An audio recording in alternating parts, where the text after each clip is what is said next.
Me llamo Joao, aunque ese nombre ya casi nadie lo pronuncia. A mis 80 años, el mundo me conoce de otra manera. Una sombra anónima detrás de un sol que brilla con una intensidad que jamás imaginé posible. Soy el abuelo de Cristiano, un título que para muchos sería un orgullo, una medalla de oro para exhibir en el ocaso de la vida. Pero para mí, es un eco constante de un camino forjado en el silencio, el sudor y un dolor tan profundo que a veces temo que se me escape en un suspiro y apague la estrella que tanto luché por encender. Mis manos, ahora artríticas y manchadas por el tiempo, no siempre fueron así. Hubo una época en la que estas manos eran fuertes, callosas por el trabajo en los campos de madeira, por cargar cajas en el mercado, por reparar redes de pesca que olían a sal y a desesperación. Cada grieta en mi piel cuenta una historia, un sacrificio invisible que se convirtió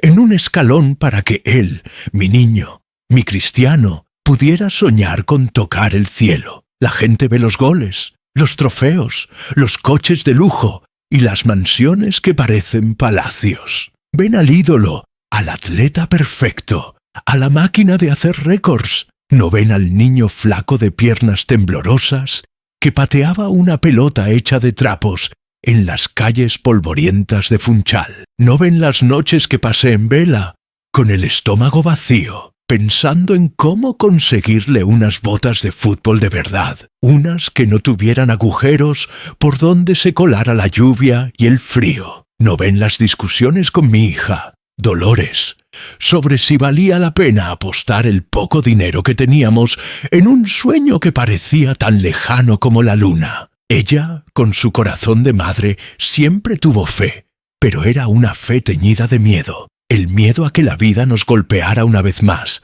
como tantas otras veces lo había hecho. Pero yo no tenía miedo, tenía rabia. Una rabia sorda y antigua que me quemaba por dentro, un combustible que me empujaba a seguir adelante cuando todo a mi alrededor se desmoronaba. Espera un momento, antes de sumergirnos por completo en las profundidades de esta historia, una que he guardado en mi corazón durante 80 largos años, quiero pedirte algo. Si estas palabras iniciales han logrado capturar tu atención, si sientes esa chispa de curiosidad por saber qué sacrificios, qué dolores y qué amores se esconden detrás del brillo de una de las estrellas más grandes del fútbol mundial, te invito a que te tomes un segundo para formar parte de este viaje. Tu apoyo es la luz que ilumina estos viejos recuerdos y me da la fuerza para compartirlos. Por favor,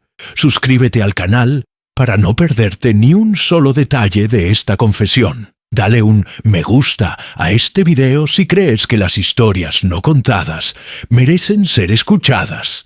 Si valoras el esfuerzo y la lucha que a menudo permanecen en la sombra del éxito. Y me encantaría saber desde qué rincón del mundo me estás acompañando en este momento tan íntimo. Déjame un comentario abajo, dime tu país y tu ciudad. Saber que mis palabras cruzan fronteras y llegan a lugares que solo he visto en mapas, me hace sentir menos solo en esta etapa final de mi vida. Me llena el corazón imaginar que esta historia, mi historia, la historia secreta detrás de mi nieto, resuena en diferentes culturas y une a personas de todo el planeta a través de una pasión compartida. Tu interacción es el aplauso que nunca recibí, el reconocimiento a una vida de batallas silenciosas. Gracias por estar aquí, por escuchar. Ahora, déjame llevarte de vuelta al principio, a la raíz de todo. Mi rabia no nació con Cristiano, nació mucho antes,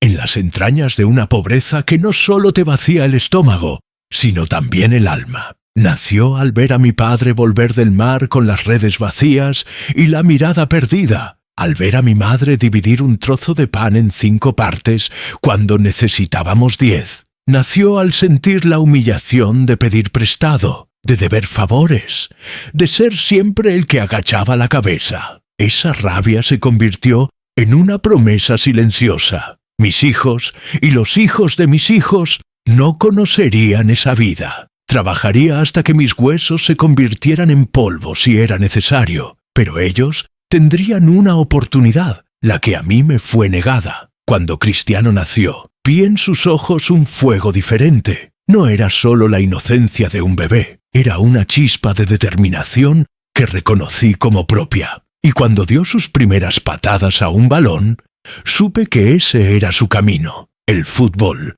para muchos en nuestra isla, era una simple distracción, un juego para pasar el rato. Para mí, se convirtió en una obsesión, en el vehículo para cumplir mi promesa. Cada vez que lo veía correr, con el pelo alborotado y una sonrisa que desafiaba nuestras circunstancias, mi vieja rabia se transformaba. Ya no era un veneno que me consumía, sino una fuerza que me impulsaba. Empecé a hacer trabajos extra, trabajos que nadie quería. Limpiaba las sentinas de los barcos de pesca, un trabajo nauseabundo que me dejaba el olor a pescado y a muerte impregnado en la piel durante días. Reparaba tejados viejos bajo un sol abrasador, con las manos llenas de ampollas. Ahorraba cada escudo, cada centavo, en una lata oxidada que escondía debajo de una baldosa suelta en nuestra humilde casa. Ese dinero no era para un techo mejor, ni para comida más abundante. Era para las botas de Cristiano. Era para pagar los viajes en ferry a la península cuando los ojeadores empezaron a fijarse en él. Era para asegurarme de que nunca le faltara un plato de comida caliente después de un entrenamiento agotador, aunque eso significara que yo solo cenara un trozo de pan con aceite. Dolores, mi hija, a menudo me miraba con una mezcla de admiración y preocupación. «Padre, te estás matando», me decía con la voz quebrada. Yo simplemente sonreía y le respondía: «No me estoy matando, hija. Estoy construyendo un rey». Pero la lucha no era solo económica. Era también una batalla contra la mentalidad de nuestro entorno. «¿Estás loco, Juan?», me decían los vecinos. «¿Gastar tanto en un juego? Deberías poner a ese niño a trabajar en el puerto, a aprender un oficio de verdad». Sus palabras eran como pequeñas dagas, pero no me herían. Al contrario, alimentaban mi determinación. Cada vez que alguien dudaba de mi nieto, yo creía en él con más fuerza. Me convertí en su primer entrenador, su primer agente, su primer psicólogo. Cuando llegaba a casa llorando después de un partido perdido o de una burla de sus compañeros, yo lo sentaba en mis rodillas y le contaba historias. No historias de hadas, sino historias de hombres que se habían caído y se habían vuelto a levantar, de luchadores que habían convertido el sufrimiento en gloria. Le hablaba de la resiliencia del roble que se aferra a la montaña a pesar de los vientos feroces, de la paciencia del pescador que espera durante horas bajo el sol. Le enseñé que el talento era un regalo, sí, pero que el trabajo y la disciplina eran la única forma de honrar ese regalo. Le inculqué la idea de que cada gota de sudor en el entrenamiento era una inversión en su futuro, una bofetada a aquellos que nos consideraban inferiores. Pero había un odio más profundo, uno que guardaba en un rincón oscuro de mi ser, un odio dirigido no solo a la pobreza, sino a un hombre en particular, un hombre que representaba todo lo que despreciaba: la arrogancia del poder, la injusticia de un sistema diseñado para mantener a los pobres en su lugar. Este hombre era el dueño de la fábrica de conservas donde trabajé durante mi juventud, un individuo déspota que nos trataba como a animales, que se enriquecía con nuestro sudor mientras nos pagaba una miseria. Un día me atreví a pedir un pequeño aumento, no para mí, sino para un compañero cuyo hijo estaba gravemente enfermo. La respuesta fue una risa cruel y un despido inmediato. Ese día juré que nunca más me sentiría tan impotente, y vi en el talento de Cristiano no solo una vía de escape para nuestra familia, sino también mi venganza personal. Cada gol que él marcara,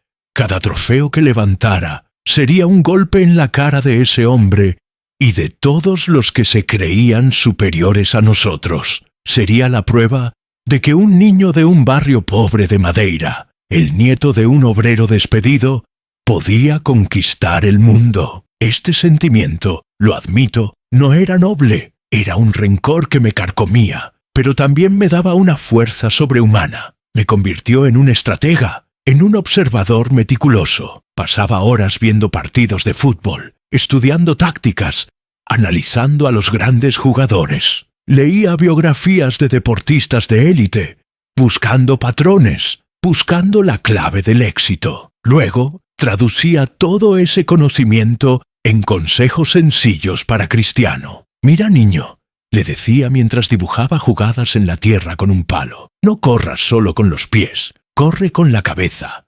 Anticípate, piensa 2 segundos antes que los demás». Le enseñé a ser ambicioso, a no conformarse nunca. «El segundo lugar», le repetía una y otra vez, «es el primer perdedor». Algunos podrían decir que le robé parte de su infancia, que lo sometí a una presión desmedida. Y quizás tengan razón. Hubo momentos en los que vi el cansancio en sus ojos, el deseo de ser simplemente un niño normal que juega en la calle sin un propósito mayor. Pero entonces recordaba el rostro de aquel dueño de la fábrica, recordaba el hambre, la humillación, y mi determinación se reafirmaba. Sabía que el camino hacia la cima era doloroso y solitario, pero estaba convencido de que la vista desde la cumbre valdría la pena, y yo estaría allí, en la sombra, asegurándome de que ninguna piedra, ninguna duda, ningún recuerdo de nuestra pobreza se interpusiera en su ascenso. Mi vida se convirtió en un sacrificio silencioso y calculado, un juego de ajedrez contra el destino en el que mi nieto era el rey y yo, un simple peón dispuesto a ser sacrificado para asegurar su victoria. La gente nunca sabrá de las noches que pasé, remendando sus viejas botas con hilo de pescar para que aguantaran un entrenamiento más, ni de las veces que vendí mis propias herramientas de trabajo para pagar una cuota del club. Nunca sabrán del orgullo y el dolor que sentí al mismo tiempo, viéndolo alejarse en aquel ferry que lo llevaría a Lisboa, a la Academia del Sporting. Era el comienzo de su sueño, pero también el comienzo de mi soledad. La casa se sentía vacía sin sus risas, sin el sonido del balón golpeando la pared, pero cada vez que la nostalgia amenazaba con derrumbarme, me repetía a mí mismo la promesa, recordaba la rabia, el odio, y esperaba las llamadas telefónicas, las breves cartas, las noticias en los periódicos locales. Cada pequeño éxito suyo era una victoria mía, una grieta más en el muro de la injusticia que había jurado derribar. Yo era el arquitecto secreto de su destino, un fantasma cuyo único propósito era impulsar a su creación hacia la inmortalidad. Con la marcha de Cristiano a Lisboa, un silencio pesado y desconocido se instaló en nuestra casa, y más profundamente en mi alma. Los primeros meses fueron los más difíciles de mi vida, una prueba que superaba con creces el hambre y la humillación del pasado. La ausencia física de mi niño era una herida abierta. Deambulaba por la casa tocando los objetos que había dejado atrás. Un balón de fútbol gastado, cuya goma ya dejaba ver la lona, un par de botas de fútbol remendadas por mí tantas veces que parecían un mapa de cicatrices, un póster arrugado de Rui Costa pegado en la pared de su pequeña habitación. Cada objeto era un fantasma, un recordatorio constante de su risa, de su energía inagotable, del propósito que él daba a mis días. Las llamadas telefónicas eran cortas y con el tiempo cada vez más espaciadas. Su voz, al principio llena de emoción, empezó a cargar un peso que yo conocía muy bien, el peso de la soledad. Me contaba sobre los entrenamientos rigurosos, la competencia feroz con chicos que venían de todos los rincones del país, muchos de ellos con más recursos y menos acento. Hablaba del frío de Lisboa, tan diferente de nuestra eterna primavera en Madeira, y de la nostalgia por la comida de su madre. pero había cosas que no decía, cosas que yo, a la distancia, podía sentir como si fueran mías. Sentía su miedo a fracasar, la presión de llevar las esperanzas de toda una familia sobre sus hombros de niño. Sentía las lágrimas que seguramente derramaba en silencio en su litera en la academia, la opresión en el pecho al ver a otras familias visitar a sus hijos los fines de semana. Y ese dolor suyo, ese dolor no expresado, reavivaba mi rabia con una ferocidad renovada. El odio que sentía por el sistema, por el hombre de la fábrica de conservas, encontró un nuevo foco: la distancia. La distancia era ahora mi enemigo. La distancia lo hacía vulnerable, y yo no estaba allí para protegerlo, para sentarlo en mis rodillas y contarle historias de resiliencia. Entonces decidí que, si no podía estar físicamente a su lado, me convertiría en una presencia invisible, un ángel de la guarda movido no por la fe, sino por un rencor sagrado. Mi vida en Funchal se transformó en una operación secreta, una misión de apoyo logístico y financiero que ocultaba a todos, especialmente a mi hija Dolores. Ella ya se preocupaba demasiado, y yo no quería añadir el peso de mi propia autodestrucción a su carga. Empecé a aceptar aún más trabajos. Mi cuerpo, ya marcado por décadas de esfuerzo, fue llevado al límite absoluto. Además de limpiar las sentinas y reparar tejados, comencé a descargar cajas de pescado en el mercado de madrugada. Un trabajo brutal que me dejaba la espalda en agonía y las manos sangrando. La paga era miserable, pero cada escudo era sagrado. Para ahorrar, mi propia existencia se redujo al mínimo. Pasé a comer una vez al día, generalmente una sopa aguada o un trozo de pan seco. Vendí los pocos muebles de valor que teníamos, el viejo reloj de pared de mi padre, las herramientas que no eran absolutamente esenciales para mi trabajo. Le mentí a Dolores, diciéndole que las cosas se habían roto o que se las había prestado a un vecino. Ella, inmersa en su propio trabajo y en la preocupación por su hijo lejano, no se daba cuenta del alcance de mi deterioro. Me estaba convirtiendo en un fantasma en mi propia casa. El dinero que reunía era enviado a Lisboa de maneras clandestinas. No confiaba en los bancos, no confiaba en nada que fuera oficial. Encontraba a pescadores y comerciantes que hacían la ruta hacia el continente y les entregaba sobres gruesos de dinero, junto con una pequeña comisión y una súplica para que lo entregaran en mano a una persona de confianza que había contactado en la ciudad, alguien que se encargaría de que Cristiano recibiera lo que necesitaba. No era solo dinero para suplementos o mejor equipamiento, era dinero para pequeñas dignidades. Quería que pudiera ir al cine con sus compañeros de equipo, que pudiera comprar un refresco sin tener que pensar si eso significaría pasar hambre más tarde, que pudiera tener un par de zapatillas decentes para usar fuera del campo y no sentirse inferior. Eran pequeñas cosas, pero yo sabía que, para un niño en esa situación, esas pequeñas cosas eran el mundo. Eran la armadura contra la humillación. Pero mi apoyo no era solo financiero. Se convirtió casi en un espionaje. Sobornaba a empleados de la compañía de ferry para que me trajeran periódicos de Lisboa. Los devoraba. No las noticias principales,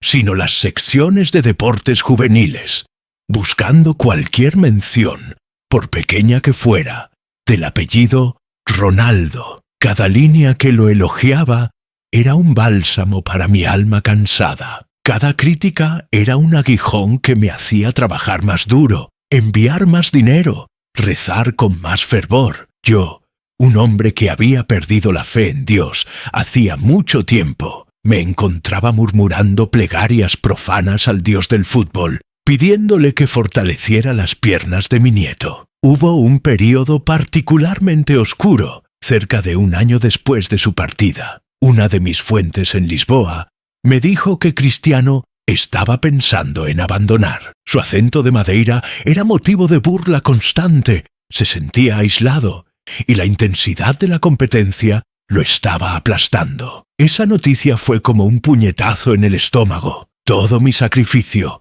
todo mi dolor, todo parecía a punto de derrumbarse. Esa noche hice la cosa más imprudente de mi vida. Gasté casi todo lo que tenía en un billete de ferry de ida a Lisboa. Llegué de madrugada, sucio, cansado y con el corazón en un puño. No fui a la academia. Sabía que eso lo avergonzaría. En lugar de eso, esperé afuera, escondido detrás de un árbol, hasta que terminaran los entrenamientos.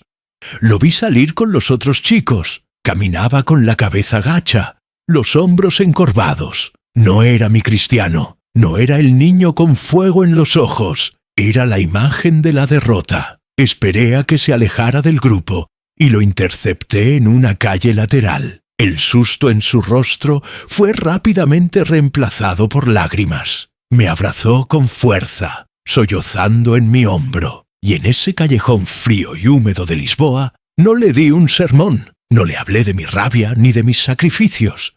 Simplemente lo abracé y dejé que llorara. Luego, cuando se calmó, lo miré a los ojos y le dije las únicas palabras que importaban. «Sé que es difícil», comencé con la voz ronca. «Sé que te sientes solo, pero escucha bien lo que este viejo te va a decir. Se ríen de tu acento. Deja que se rían. Te creen inferior porque vienes de una isla pobre. Deja que lo piensen. No vas a responderles con la boca. Vas a responderles con tus pies. Cada gol que marques será una bofetada en su cara. Cada regate exitoso será ellos tragándose sus propias palabras. No estás aquí para hacer amigos, niño. Estás aquí para ser el mejor, para conquistarlo todo, para que un día nadie, nunca más, se atreva a reírse de ti o de cualquiera de nuestra familia. Recuerda el rostro de cada uno que se ha burlado de ti. Grábalo en tu mente y úsalo. Usa esa rabia como deja que te uso la mía». En ese momento, no solo estaba consolando a mi nieto, le estaba transfiriendo mi legado, mi odio, mi arma secreta. Le estaba dando el veneno que me mantuvo vivo durante todos estos años, transformándolo en un antídoto para su propia duda. Vi un cambio en sus ojos. Las lágrimas se secaron, y la vieja llama, la chispa de determinación que tanto amaba, volvió a brillar, más fuerte que nunca. Le di el último dinero que me quedaba en el bolsillo, lo suficiente para el taxi de vuelta a la academia, y le dije que no le contara a nadie que yo había estado allí. Volví al puerto esa misma noche y me colé en un carguero que iba a Madeira. El viaje de vuelta fue un infierno, apretado entre cajas de pescado podrido, pero no me importaba. Había cumplido mi misión, había rearmado a mi soldado. Después de ese encuentro, todo cambió. Sus llamadas se hicieron menos frecuentes, pero el tono era diferente. Había una dureza, una confianza fría que no existía antes. Las noticias en los periódicos comenzaron a fluir. Joven promesa del Sporting, el nuevo talento de Alcochete. Leía cada palabra con un orgullo sombrío. Él estaba usando el arma que le di. Estaba transformando la burla en combustible, mientras su nombre comenzaba a susurrarse en los pasillos del fútbol portugués.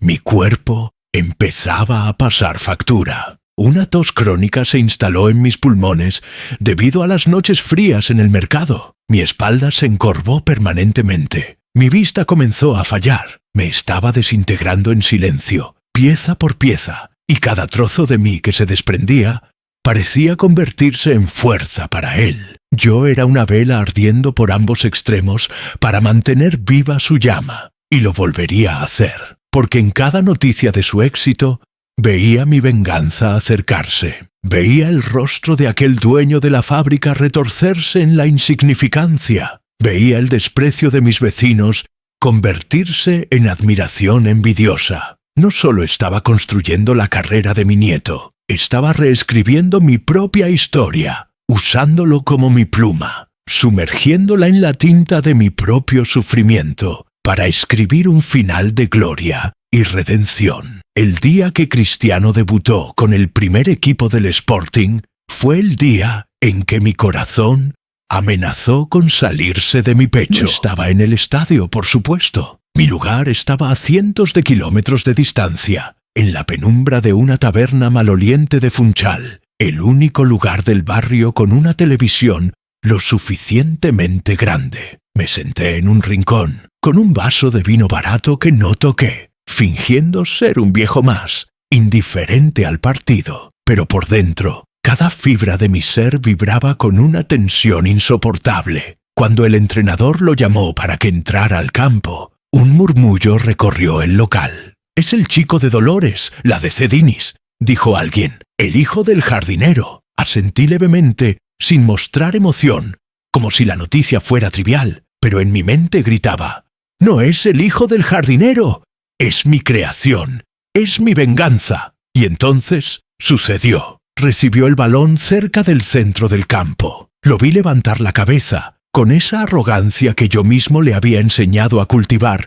como un escudo, y corrió. No corrió como los demás. Era una mezcla de furia y gracia. Cada zancada, cada pedalada sobre el balón era una declaración. Dejó atrás a uno, luego a otro. El público del estadio e incluso los borrachos de la taberna contuvieron el aliento. En ese instante, para mí, el tiempo se detuvo. Ya no estaba en esa taberna sucia. Estaba de vuelta en el callejón de Lisboa, susurrándole al oído que convirtiera el dolor en poder. Estaba en los campos polvorientos de nuestra infancia, dibujando jugadas en la tierra. Estaba en el puerto, con las manos sangrando, descargando cajas de pescado para comprarle sus primeras botas. Y cuando marcó aquel gol, su primero como profesional, una obra de arte de velocidad y atrevimiento, un grito ahogado se me escapó del pecho, un sonido gutural, a medio camino entre el júbilo y el llanto. Me levanté de golpe,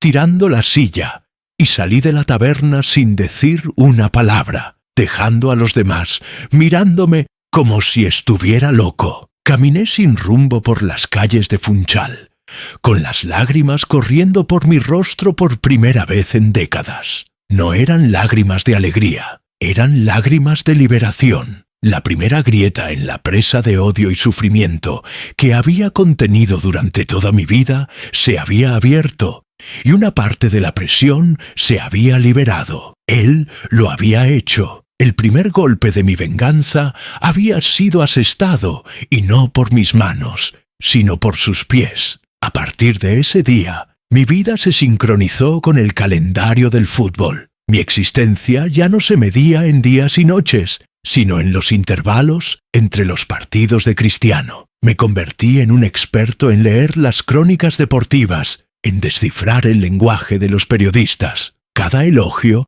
era un triunfo personal, cada crítica un insulto directo a mi sangre. El dinero que ganaba con mis trabajos inhumanos ya no se enviaba a Lisboa, ahora lo invertía en mi propia operación de vigilancia. Pagué a un chico del barrio para que me instalara una antena parabólica ilegal, un monstruo de metal oxidado en mi tejado, para poder ver todos los partidos, incluso los que se jugaban fuera. La televisión se convirtió en mi altar. Pasaba horas frente a la pantalla, no solo viendo los partidos, sino estudiándolos. Analizaba cada movimiento de Cristiano, cada decisión. Cuando fallaba un pase, le gritaba a la pantalla como si pudiera oírme: «¡Levanta la cabeza, niño!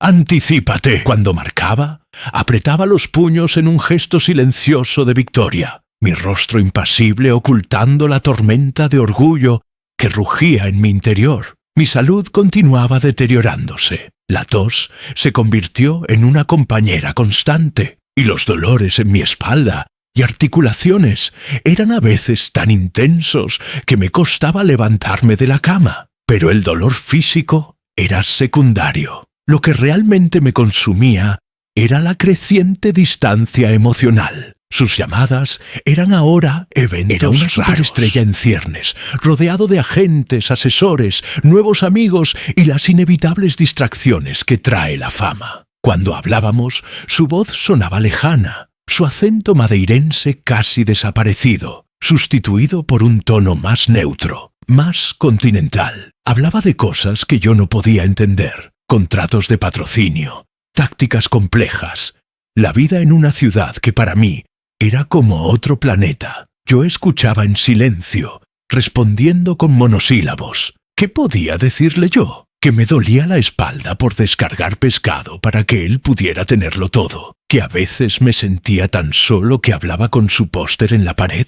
No, mi papel era ser la base invisible, el cimiento sobre el que se construía su palacio. Los cimientos no hablan, no se quejan, solo soportan el peso. La ironía era cruel. A medida que su mundo se expandía, el mío se encogía. Mi vida se reducía a mi pequeña casa, la taberna y los lugares donde me rompía el lomo por unos pocos escudos. La gente del barrio empezó a tratarme de forma diferente. El respeto sustituyó a la lástima. «Debes estar muy orgulloso de tu nieto Juan», me decían. Yo asentía con una sonrisa vacía. Orgullo. La palabra parecía demasiado pequeña, demasiado simple para describir la compleja mezcla de emociones que sentía.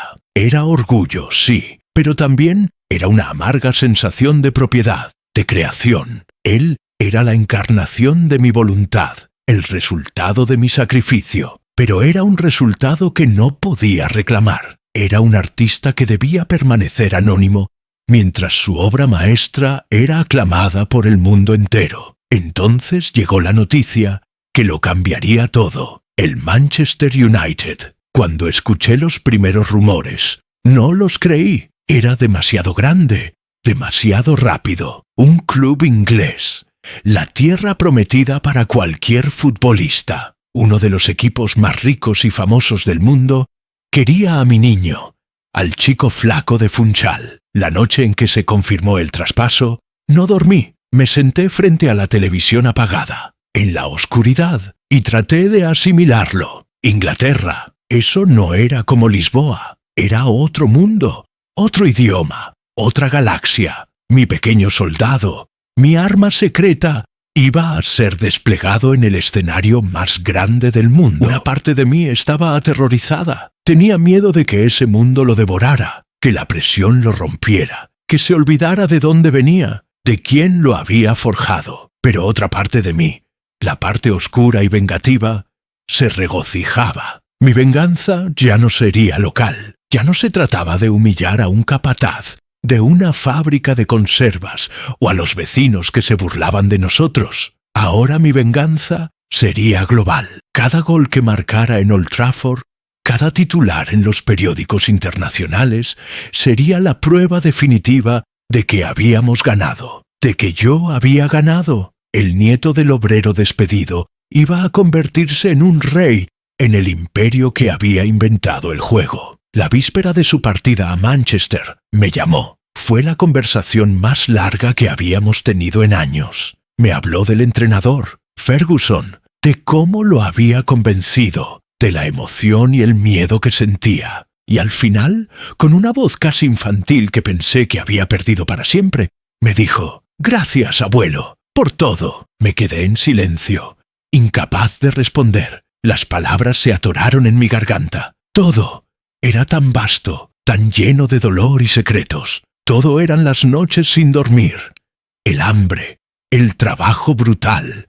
la soledad, el odio que había cultivado como una flor venenosa en mi corazón. ¿Cómo podía responder a eso? Simplemente dije: «Haz que se sientan orgullosos, haz que nosotros nos sintamos orgullosos». Pero lo que realmente quería decir era: «Ahora ve y conquista el mundo, quémalo hasta los cimientos con tu talento, no muestres piedad, conviértete en el monstruo que te enseñé a ser.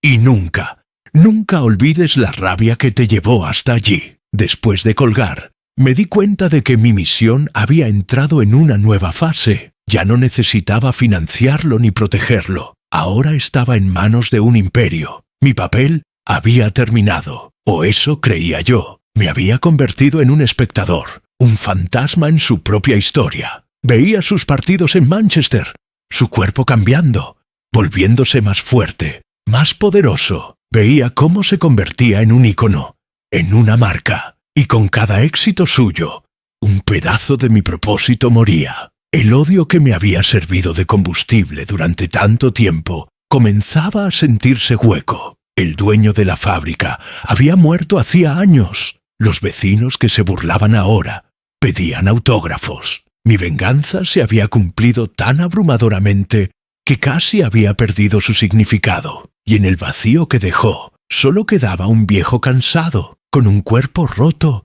y un secreto demasiado grande para llevarlo solo. Empecé a preguntarme, en las largas noches de insomnio, interrumpidas por la tos, si había hecho lo correcto. Le había dado las herramientas para conquistar el mundo, pero ¿a qué precio? Le había enseñado a usar la rabia, pero ¿sabría alguna vez cómo vivir sin ella? Le había ayudado a construir un trono, pero estaba destinado a sentarse en él solo. Yo, que lo había empujado hacia la cima, era ahora el que estaba más lejos de él, perdido en la sombra de la montaña que le había ayudado a construir.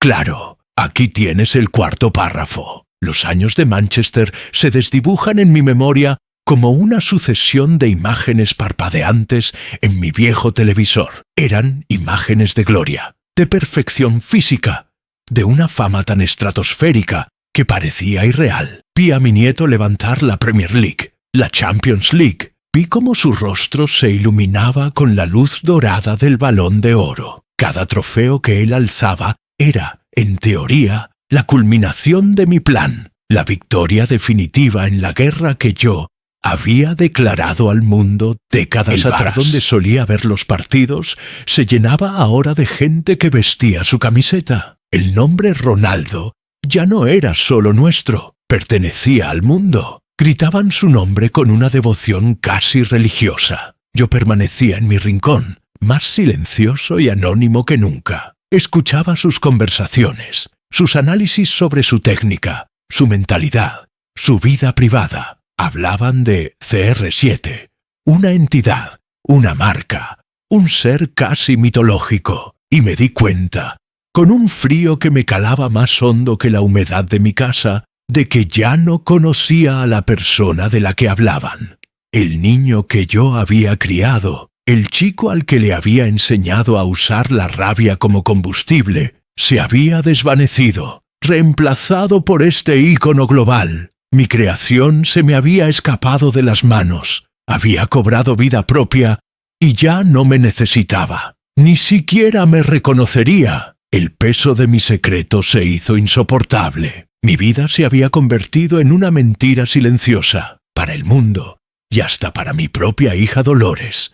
Yo era simplemente el abuelo anciano, el viejo João, que había tenido la suerte de que su nieto se convirtiera en una estrella. Nadie sabía que cada gol que él marcaba tenía su origen en el veneno que yo le había inoculado en aquel callejón de Lisboa. Nadie sabía que la disciplina férrea que el mundo admiraba era el eco de mis propias privaciones, de los días que pasé comiendo solo pan para que a él no le faltara nada. Vivía en una prisión construida con los ladrillos de mi propio sacrificio. Quería gritarlo, quería subir al punto más alto de Funchal y decirle a todo el mundo: «Fui yo vi la chispa, yo avivé la llama». Yo lo forjé en el fuego de mi propio odio, pero no podía. Hacerlo no solo destruiría la imagen de humildad y talento natural que el mundo había construido a su alrededor, sino que también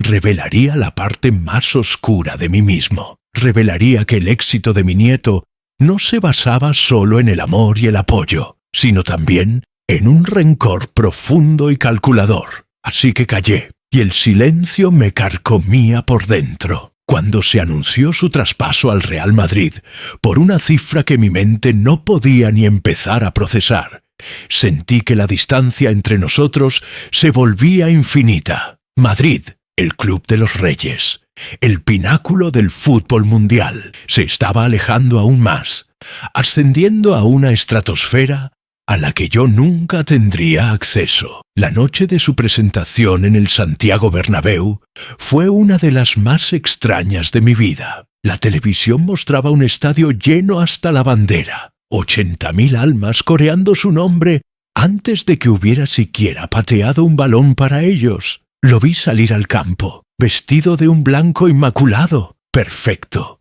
sonriente, un dios griego saludando a sus fieles. Y en ese momento, por primera vez, no sentí orgullo, no sentí el calor de la venganza cumplida, sentí un vacío absoluto. Me di cuenta de la monstruosidad de lo que había hecho. Le había dado las herramientas para llegar a la cima, pero lo había dejado completamente solo allí.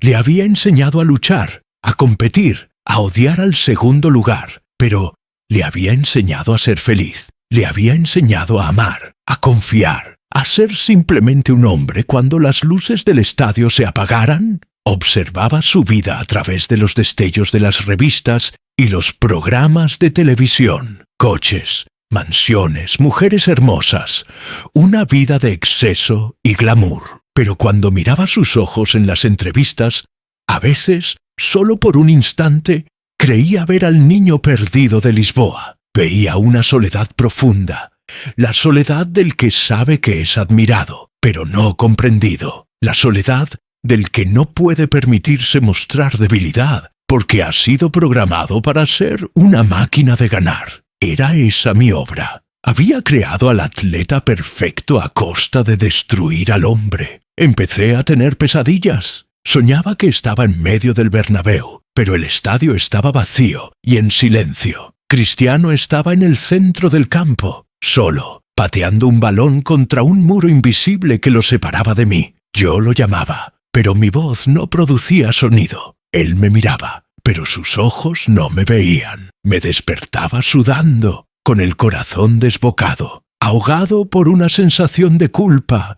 y arrepentimiento. Mi salud se desplomó. Los médicos me diagnosticaron una enfermedad pulmonar, resultado de años de trabajo en condiciones insalubres y de descuidar mi propio cuerpo. Me advirtieron que me quedaba poco tiempo. La noticia, en lugar de asustarme, me trajo una extraña paz. Quizás el final era la única liberación posible de la carga de mi secreto. Dejé de ver los partidos con la misma intensidad. El resultado ya no me importaba. En lugar de analizar su rendimiento, buscaba en sus rostros signos de humanidad, una sonrisa genuina, un gesto de frustración real, algo que me recordara al niño que había perdido. A veces, cuando marcaba un gol imposible, en lugar de la euforia de antes, sentía una profunda tristeza. Cada hazaña era otro ladrillo en el muro que nos separaba. Era otro recordatorio de que él vivía en un Olimpo que yo había diseñado, pero al que nunca sería invitado. Dolores me visitaba a menudo, preocupada por mi deterioro. Me traía fotos de Cristiano, recortes de periódicos. Papá, ¡qué orgullosos estamos! Yo sonreía débilmente y asentía. ¿Cómo podía explicarle que ese orgullo estaba mezclado con el sabor amargo de la ceniza? ¿Cómo podía decirle que a veces deseaba que él hubiera fracasado, que hubiera vuelto a casa, para poder tener a mi nieto de vuelta en lugar de este ídolo de masas? Un día encontré una vieja caja de madera debajo de mi cama. Dentro estaban las primeras botas de fútbol que le compré, unas botas baratas de cuero sintético que tuve que pagar a plazos. Estaban agrietadas y deformadas, pero al sostenerlas podía sentir el peso de todos mis sueños y mis demonios. Olían a hierba, a sudor y a una época más simple, una época en la que mi amor por él no estaba tan contaminado por el odio hacia el mundo. Me senté en el borde de la cama, con esas pequeñas botas en mis manos artríticas, y lloré. Lloré por el hombre que pude haber sido, por la relación que podríamos haber tenido, por la infancia que quizás le robé con mi obsesión. Lloré porque mi venganza había sido tan exitosa que me había aniquilado a mí mismo, dejando solo a un viejo cascarrabias lleno de secretos en una casa vacía, esperando la muerte, mientras el mundo entero aclamaba el nombre que yo había ayudado a forjar en el yunque del sufrimiento. La gloria de él era mi penitencia. En mis últimos días, el mundo se encogió hasta convertirse en las 4 paredes de mi habitación. El rugido de los estadios fue reemplazado por el silbido de mis pulmones y el tic-tac del viejo reloj de mi padre. Cada segundo un martillazo que me acercaba al final. El tiempo, que antes se medía entre partidos, ahora se había vuelto un lodo espeso y lento. Tenía demasiado tiempo para pensar, y los recuerdos ya no llegaban como destellos, sino como fantasmas que se sentaban a los pies de mi cama y me hacían compañía en las largas noches. Ya no luchaba contra ellos. Dejaba que vinieran el rostro de mi padre derrotado, el olor a sal y a pobreza, la risa arrogante del dueño de la fábrica, las manos sangrantes de mi juventud, el rostro asustado y esperanzado de mi nieto en el callejón de Lisboa. Todos estaban allí, en un silencioso Dolores venía a final. cuidarme todos los días. En su rostro veía la preocupación genuina de una hija, pero también una barrera invisible. Había vivido una mentira tan profunda y durante tanto tiempo que había olvidado cómo ser simplemente su padre. Para ella, yo era un enigma, un hombre silencioso y severo que se había ablandado con la vejez. Nunca supo de la tormenta que había rugido dentro de mí, la tormenta que había impulsado a su hijo a las estrellas. Un día me trajo un aparato nuevo, una tableta. «Mira, papá», dijo, con una emoción infantil, «puedes ver a Chris cuando quieras».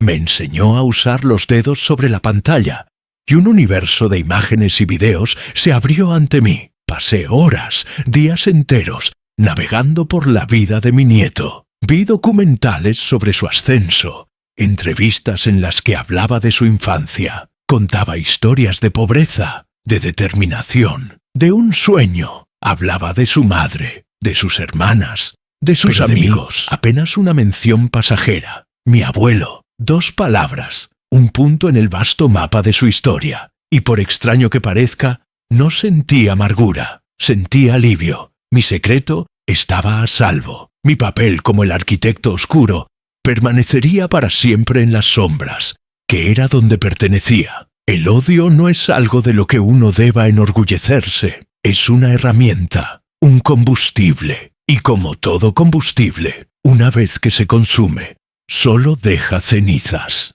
Y yo, ahora, no era más que eso. Un montón de cenizas y recuerdos. Una tarde, mientras miraba un video de uno de sus entrenamientos, vi algo que me detuvo. Estaba practicando tiros libres una y otra vez.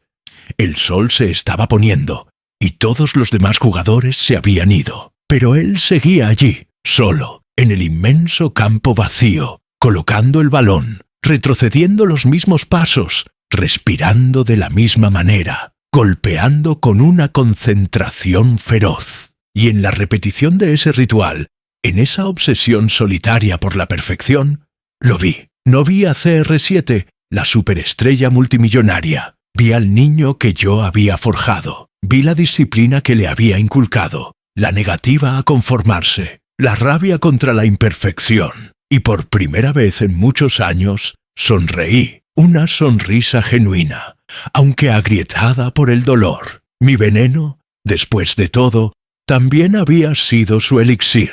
Lo había convertido en un rey, pero también lo había condenado a un reino de soledad. ¿Valió la pena? No hay respuesta para esa pregunta. Es como preguntar si la tormenta valió la pena para el roble que se aferró a la montaña y se hizo más fuerte. La tormenta simplemente fue. Yo simplemente fui. Mi odio, mi amor, mi sacrificio, todo fue parte de la misma tormenta que lo creó. Una noche me sentí particularmente débil. Sabía que el final estaba cerca. Dolores se había ido a casa, y la única luz en la habitación era la de la tableta, que había dejado encendida a mi lado. En la pantalla había una foto de él, reciente. Estaba en una gala, vestido con un smoking impecable, sosteniendo otro trofeo dorado. Su sonrisa era perfecta, ensayada, pero mientras mis ojos, nublados por la enfermedad y la vejez,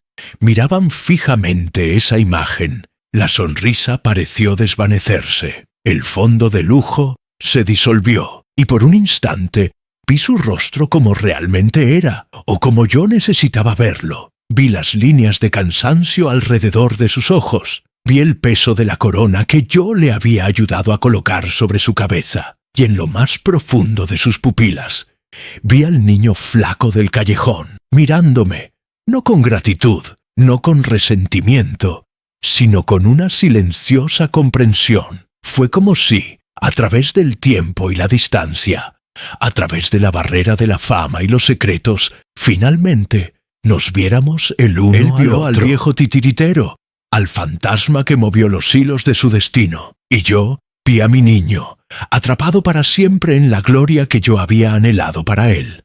Cerré los ojos. Ya no había rabia, ya no había odio. El fuego se había extinguido por completo. Solo quedaba un amor inmenso y doloroso, el amor de un creador por su creación, imperfecta y magnífica. Escuché el sonido de un balón golpeando una pared, el eco de una risa infantil en las calles polvorientas de Funchal. Recordé el tacto de su pequeña mano en la mía. «No corras solo con los pies», le había dicho yo. «Corre con la cabeza». Quizás, al final, no se trataba de la venganza. Quizás nunca se trató de eso. Quizás, en el fondo de todo mi odio, solo había un deseo desesperado y torpe de que un niño de mi sangre, un pedazo de mi alma, corriera más rápido y más lejos de lo que yo nunca pude, tan lejos que pudiera tocar el cielo. Y lo había logrado. Mi niño había tocado el cielo, y yo, desde las sombras más profundas de la tierra, podía finalmente descansar. Mi nombre es João, y esta fue mi victoria secreta, mi carga, mi legado.